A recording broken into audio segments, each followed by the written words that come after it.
আসসালামু আলাইকুম রহমতুল্লাহ। প্রিয় দর্শক, কেমন আছেন? আশা করি ভালো আছেন। প্রিয় দর্শক, শিশু রামিসার পরিবারের পক্ষে আইনি লড়াইয়ের ঘোষণা দিয়েছেন শিশির মনির।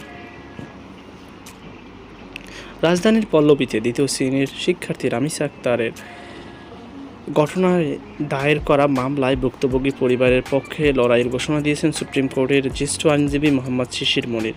সম্পূর্ণ বিনামূল্যে তিনি এই মামলাটি পরিচালনা করবেন বলেও নিশ্চিত করেছেন। বৃহস্পতিবার 21শে মে রাতে নিজের ভেরিফাইড ফেসবুক পেজে দেওয়া এক পোস্টে আইনজীবী শিশির মনির এই সিদ্ধান্ত জানান।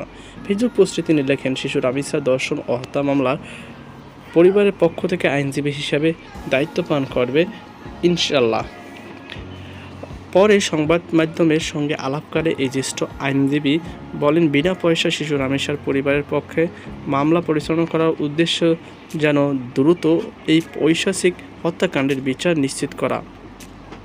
অপরাধী যাতে দেশের পরিচালিত আইনে সর্বোচ্চ ও যথাযথ শাস্তি পায়, আদালতে সেই আইনের যুক্তি জোরালোভাবে তুলে ধরা হবে। এর আগে গত মঙ্গলবার 19শে মে সকালে পল্লবীর সেকশন 11 এলাকার একটি অ্যাপার্টমেন্ট থেকে শিশু রামিসাকে উদ্ধার করে পুলিশ। এই নৃশংস ঘটনার পর রামিসার বাবা আব্দুল হান্নান মোল্লা বাদী হয়ে পল্লবী থানায় একটি মামলা দায়ের করেন। মামলায় পাশের ফ্ল্যাটের ভাড়াটিয়া সোহেল রানা ও তার স্ত্রী স্বপ্না আক্তার এবং অজ্ঞাতনামা আরও একজনকে আসামি করা হয়। পুলিশ সূত্রে জানা গেছে, ঘটনার পরপরই মামলার প্রধান আসামি সোহেল রানা আত্মগোপনে চলে গেলেও ওই দিনই সন্ধ্যায় তাকে গ্রেপ্তার করতে সক্ষম হয়েছে বাংলাদেশ পুলিশ। এছাড়া তার স্ত্রী স্বপ্না আক্তারকেও আটক করা হয়েছে।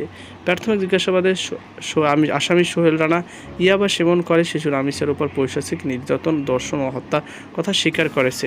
বৃহস্পতিবার দুই আসামিকে আদালতে হাজির করা হয়, তবে মামলার অন্য অজ্ঞাতনামা আসামি এখনও পলাতক রয়েছেন। এদিকে এই নৃশংস হত্যাকাণ্ডের পর থেকেই রাজধানীর দেশজুড়ে তীব্র ক্ষোভ ও নিন্দার ঝড় বইছে। অপরাধী দৃষ্টান্তমূলক বিচারের দাবিতে ইসলামী যুব ফ্রন্ট সহ বিভিন্ন সামাজিক রাজনৈতিক সংগঠন স্মারকলিপি দিয়েছে। এছাড়া শোকার্ত পরিবারকে সান্ত্বনা দিতে প্রধানমন্ত্রী স্বয়ং ও নিহত শিশু রামিসার বাসায় যাচ্ছেন বলেও জানা গেছে। অর্থাৎ তিনি ইতিমধ্যে গিয়েছেন, সেটা আমরা জানতে পেরেছি, নিশ্চিত হয়েছি। তো এই ছিল আমাদের সর্বশেষ আপডেট। সকল আতঙ্ক আজকে পর্যন্ত। আল্লাহ হাফেজ।